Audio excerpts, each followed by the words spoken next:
ایک ایسی قوم جس کی تاریخ سندھ کی مٹی میں بسی ہوئی ہے۔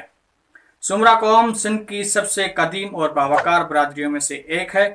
تاریخی کتابوں میں سمرہ دور کو سندھ کا سنہری زمانہ کہا جاتا تھا۔ خاص طور پر تاریخ سندھ اس ڈاکٹر نبی بخش خان بلوچ اور چچنامہ میں سمرہ حکمرانوں کا ذکر بڑی عزت اور فخر کے ساتھ کیا گیا ہے۔ سمرہ خاندان نے سندھ پر 1050 سے 1350 تک حکومت کی۔ یہ وہ وقت تھا جب سندھ میں علم، عدل، ثقافت، مہمان نوازی اور مذہبی ہم آہنگی کی مثالیں قائم کی گئی۔ سمرہ قوم نے سندھ میں فارسی اور عربی علم کو فروغ دیا۔ انہوں نے سندھ کے مقامی لوگوں کو عزت دی، زراعت کو ترقی دی اور تجارتی راستے کھولے۔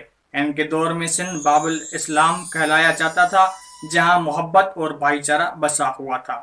کتاب چچنامہ میں سمرہ حکمرانوں کو بہادری، عقل مندی اور عوام دوستی کی تفصیل سے بیان کیا گیا ہے۔ سمرہ قوم نہ صرف حکمران رہی بلکہ سندھ کی ثقافت، لباس، زبان، موسیقی اور مہمان نوازی کی اصل روح ہے۔